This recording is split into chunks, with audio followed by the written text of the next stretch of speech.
you have not filled out a paper and you intend to speak in favor, in support, or in opposition, if you please do so. Staff, again, could you introduce RZ 24004? The City of Sugar Hill received an application for a rezoning at 1036 Whitehead Road and 1040 Whitehead Road, which is a total of about 4.61 acres. The subject properties are currently zoned AF, RS-100, and RS-150, so agricultural forest district, and then medium and low density residential. And the request is to be rezoned to RS-100 CBD, so that's a low density or medium density single family residential within the central business district. A site plan was not submitted with the application. Within the central business district, the RS-100 single family allows for only townhomes, row homes, or zero lot line building types. Staff is recommending approval of this request to rezone to RS-100 CBD. Okay, thank you.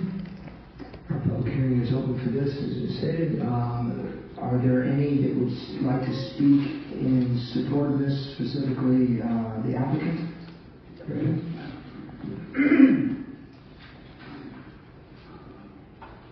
Thank you, Mr. Chairman and members. Pause just a second while my apologies, while she says that. Go ahead. Thank you. My name is Nick Thompson, 117 Timber Boston Trail in Swanee city limits. I'm going to give you a couple other addresses. 1152 Secret Trail in Secret Cove, bought that house in 2003, and then in the late 90s, bought my first house in Sugar Hill, 5076 Oak Road Drive. Neighborhood is fine in there, I'm sorry. 25 years ago, I moved to the city of Sugar Hill. All four of my children started at kindergarten at Sugar Hill Elementary and continued through either the North Cluster before it was off to North Edmond. I probably coached for 200 or 300 baseball games when practices at E. Robinson Park, raising two sons from T-ball to 16 years. I had the privilege of serving as a council member for the city for 2 terms, 2003 to 2009. And before that, I was a founding member of your development authority and served on it for 17 years until getting off in 2018. So I just don't want to present myself as some guy from Swanee that's up here, but that is where I currently reside. So, Mr. Chairman, we're here tonight to bring in about 4.5 acres to the central business district to what will be an 11+ acre project. So if you go back to the tax parcel map, it's somewhat surrounded in red to the east and the north. So the owner and applicant is here tonight, and he can answer any questions should you have it. But he has about 6 acres that he owns that is contiguous, adjacent to the east, that is already in the central business district. So what we're looking to do now is to take these 4 acres and bring them in with it. And later this year, bring an 11-acre project to mayor and council for design. So single family, fee simple, varying product types. Traditional neighborhood development is what we're after. Walkable to downtown.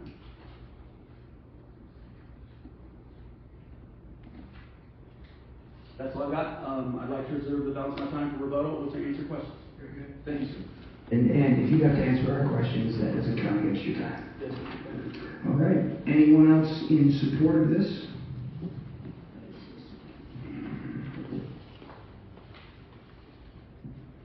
My name is Susan. I reside at 5 Bryant, Sugar Hill. I am probably... Forgive me, Faye. Would you mind taking that mic and pointing it towards your mouth and down to your out there? Thank you. All right. I'm Faye Susan. I reside at 5 Drive, Sugar Hill. I am probably, 1,000 feet from this rezoning. I'm in favor of being able to put fee simple homes in this area.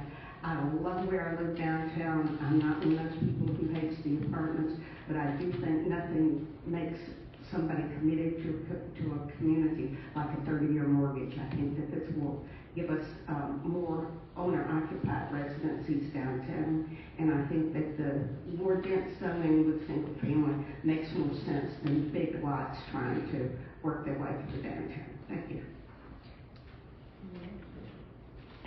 Thank you. Okay. Are there others in support? I have a question. Are you speaking in support? No support, but I have a question. Okay, you can't speak yet. This is just for support or an opposition. Thank you, Bill. Anyone else in support of this? Okay. Is there anyone here that would like to speak in opposition? Okay. Hello, my name is Amber Chambers, 809 Whitehead Road. I live on the same road as this case. What's interesting is we did not hear from the applicant in this case. We did hear for the previous two cases, so that's kind of interesting. For my work with Real Deal Sugar Hill, I filed open records requests, and I requested a copy of the application for the case, a letter of intent, a site plan, and renderings of what the building would look like, as well as the staff report. I received an application that was bare bones, that only said future single family development. That's all it said. There was no site plan, there was no letter of intent, there was no renderings as to what this building would look like. It seems like maybe Nick Thompson knows. He's not bringing any drawings. He's claiming to be simple. Where's the proof of that? If you give this rezoning, there's nothing that will hold it to that. They will be able to come in and do a rental subdivision, and there would be nothing on the books that would allow the city of Sugar Hill to stop them from doing just a rental community. The other thing I think is a big point is that RS-100 is significantly different than RS-100 CBD. RS-100 is the traditional single-family homes, I believe, with a minimum lot size of 10,000 square feet. The only type of housing, as confirmed by your staff, that would be allowed in RS-100 CBD would be townhomes, row homes, and zero lot line homes. I don't know of anywhere in Sugar Hill that we have zero lot line homes right now. I do know of a lot of places where we have townhomes, and they're not popular. Row houses, there are some going in over there, I think, across from Shipman here. So this is not anything like RS-100. It's significantly different. And if we allow for people to come in and ask for a significantly different zoning without saying why they want to do it, showing any pictures or any site plans, they conceivably open that up to happen everywhere in the city of Sugar Hill, thus negating your planning and zoning department and the planning commission. I would be concerned about that if I were all of you. It may be that you secretly know but can't disclose. That's extremely improper if that's happened, and I suspect it may have. So I would request that you either deny this entirely, let them come back in 6 months, a year, or whatever the requirement is when they have a fully developed plan, or that you just table it indefinitely until they come back with something. They should have a fully fleshed out case for you before you even consider this. It's really kind of weird that it even made it through the planning department, quite frankly. I've never seen this happen in nearly 5.5 years of watching this community. Thanks. Amber, did you fill out a card? I'll fill one out afterward because I'm filming. Okay, well, all right, just make sure you, thank you, Okay. Amber. Anyone else in opposition would like to speak? And you've already filled, you did. Another one with the correct zoning on it. There you go. Andrew Schultz, Swift Creek, Sugar Hill, Georgia. Boy, you want to talk about vague? That's the biggest thing I've ever heard. I sat back there in bewilderment, and if it wasn't for Amber, I wouldn't even know what the difference was between those two. Obviously, there's a lot more going on with this thing than what we need to get our hands dug in on. It needs to be really reviewed. You can't do it with what the information you were given. And I don't know how it made it through planning committee to even be presented before you, to be quite honest. So I do have a lot of concerns with that. It's scary that it made it that far. So I think you ought to deny it or get some more information and table it. Thank you. Thank you, I appreciate that.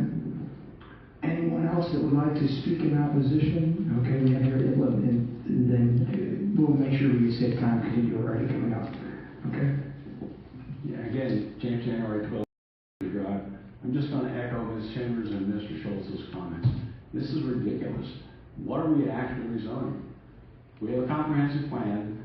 You know, the last comprehensive plan was passed as an ordinance. So, you know, we take an ordinance here and change it. If you're going to make something a plan, let's fix the plan. There has to be a reason for doing it. And if you're going to have a reason for doing it, give us some detail as to what that reason is. We have nothing here, just some guy getting up, nice guy obviously, but just giving us some general information that we have nothing to make a judgment on. You got to do better than that. You know, city's business needs to be conducted transparently in front of the people, and everyone needs to know what's going on. Thank you. Thank you, James. And again, you're speaking in opposition? Yes. Okay, very good. Good evening, everyone. I'm Philip Aya. I'm at Whitehead Road. I agree with the 3% in front of me, before me, because the problem is rezoning is one thing, but it's not specific to something that will be done. Like he said, we don't know if they're going to make a street cross Whitehead, going to either direction. You know, that is more specific, more precise. That's all I. Thank you, Philip. Oh, Philip, would you please fill out a card? I did get it. You gave him one? Yes. She doesn't have it. Do you mind filling out a second one? My apologies. I found one on the first, on the first, Philip Ayoub. Let me just pause for a second. It may have been submitted in the first one. Yes, the first one, yes. He didn't speak during the first one. Okay, you just fill. You saw it. Okay. We'll pause this second. Thank you, Philip. We'll pause this second. Make sure we have that. Yeah, I don't recall him speaking during the first one, so he probably turned it in during there. Yeah, the first one is, yeah. Ms. Landers has enough cards to play poker.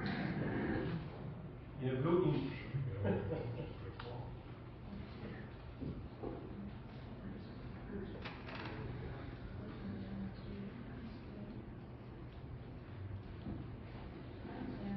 Forgive me, Philip, it's gotten lost in the shuffle. Would you mind filling another one out? My apologies for that. Would you mind filling another one out for us?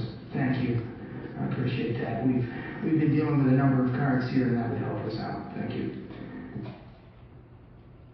Are there any other that would like to speak in opposition? Sir, may I make another point, or should it be someone else? If there's, will you want to speak in? No, I was going to hold the phone. Oh, you're going to hold them. Okay. Yes. Could you restate your name, just in case anyone forgot it? 809 Whitehead Road, Ruleville, Sugar Hill. I also wanted to raise the point, in the staff report, it did cite the lack of a site plan specifically, and it said that was going to be dealt with a design review board. Okay, let's make clear what the design review board is. That is the city council, and what they do is they're not able to actually change the zoning, change really much what's allowed in the zoning, so it would still be townhomes, row houses, zero lot line. Mostly design review deals with the cosmetic appearance of the structures. And I don't think that the problem here is paint colors or siding choices or what kind of shingles you're using. And that's the kind of things they typically address in the design review board. So claiming that we don't need a site plan that tells how everything's laid out and exactly what we want to put there, that's not going to be addressed by the design review board. That'll just be a fun surprise for everyone in the community. They'll unveil them then, and then you'll get to pick a paint color that will be really exciting, but it won't change anything. So I just kind of am very disappointed that staff tried to pass that off as some type of a solution for the lack of information. Thank you, Aaron. Anyone else that would like to speak in opposition? We have 3 minutes and 45 seconds. Okay. Those that spoke in support, if you'd like to come and respond. Thank you, Mr. Chairman. Nick Thompson, 117 Timberlost Trail. Very sensitive to the comments, but appreciate the input. I've got to go back like 20 years to my training at the Carl Vinson Institute when I went to newly elected officials training and DDA training, and what they taught us about vibrant downtowns and how they're created and sustained. And it's walkable rooftops and adequate parking. If you don't have those two things, you're never going to have a vibrant downtown. The parking is adequate today. There's plans to increase parking with population growth. I would also like to say that, we stand at the city's core right here, and it's urban and dense around us. It's a tee shot or two from here to the subject property. We're asking for the ordinance that exists. We're not currently asking for any variances. It's an ordinance on the book, and it's medium density residential. RS-100 into the central business district, which already 60% of the site exists. So with all due respect to Ms. Chambers, we fully anticipate that it'll be more than paint colors and elevation facades that are reviewed in design review. It's going to be design elements, public safety, utility infrastructure, bike racks, lighting, all of it. Density, road design, all of that is going to be part of the design review process. So I don't remember the last two design review public hearings I've been to, but they were a little more detailed than paint colors. And that's what we fully anticipate presenting to Mayor and Council later this year. Thank you. Yes, sir. Appreciate that. Any other comments in support or in opposition? All right.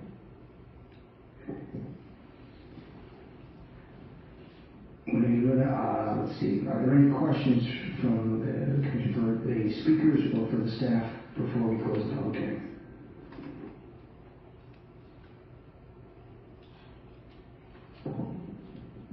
I just want to confirm for with the city, the max height for RS-100 is 35. The max height for CBD is 70. Is that accurate? That is correct. Okay. And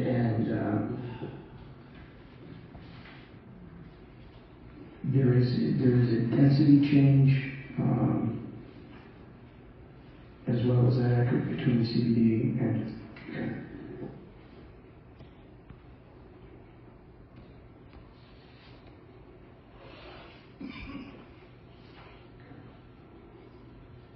Any other questions or comments?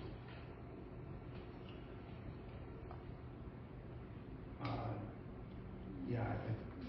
My comment would be this has very little, it has no information in it.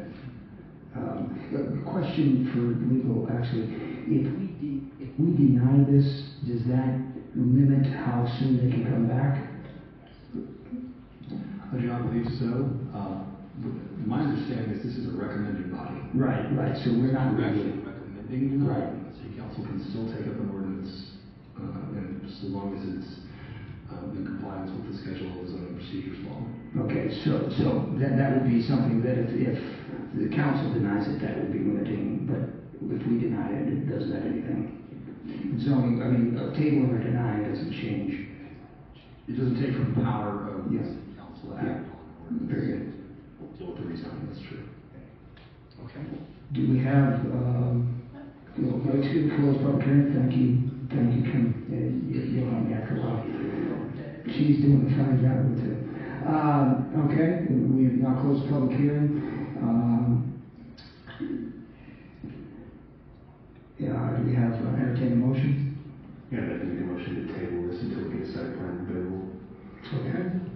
Do we have a second? Okay. You can pick which one. All in favor, say aye. Opposed? I'd like to see a lot more information on this project.